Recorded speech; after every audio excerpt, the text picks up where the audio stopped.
ജലപീരങ്കി പ്രയോഗിച്ചു. Toll booth നിർമ്മിക്കാൻ ഒരു കാരണവശാലും അനുവദിക്കില്ലെന്ന് ജനകീയ ആക്ഷൻ കമ്മിറ്റി ഭാരവാഹികൾ പറഞ്ഞു. പറയുന്നൊരു കാര്യം, ഒരു കാരണവശാലും ഇന്ത്യയുടെ ഗതാഗത മന്ത്രി പാർലമെന്റിൽ പറഞ്ഞ 60 കിലോമീറ്ററിനിടയിൽ ഒരു ടോൾ നിർമ്മിക്കാൻ ഞങ്ങൾ അനുവദിക്കില്ല. അതെന്ത് ഞങ്ങൾക്ക് നഷ്ടങ്ങൾ വന്നാലും രാഷ്ട്രീയവും കൊടിയും നോക്കാതെ മഞ്ചേശ്വരത്തെ ജനങ്ങൾ ഒറ്റക്കെട്ടായി നിൽക്കും. ഈ സമരം ഒരു സൂചന മാത്രമാണ്.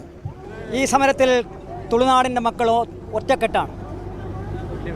CA സുബൈറും അതുപോലെ തന്നെ നമ്മുടെ ബഹുമാന്യനായ MLA യും നേതൃത്വം നൽകുന്ന ഈ സമരസമിതിക്ക് CPIM-ന്റെ എല്ലാ പിന്തുണയുമുണ്ട്.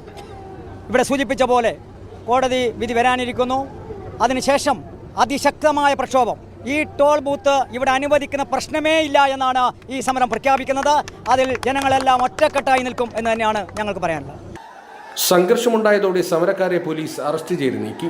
ദേശീയപാതയിൽ 60 കിലോമീറ്റർ ദൂരപരിധിയിൽ മാത്രമേ ടോൾ ഗേറ്റുകൾ നിർമ്മിക്കാവൂ എന്ന മാനദണ്ഡം മറികടന്നാണ് തലപ്പാടി ടോൾ പ്ലാസയിൽ നിന്ന് 22 കിലോമീറ്റർ മാത്രം ദൂരത്തിൽ ആരിക്കാടിയിൽ ദേശീയപാത അതോറിറ്റി ടോൾ ഗേറ്റ് നിർമ്മിക്കുന്നത്.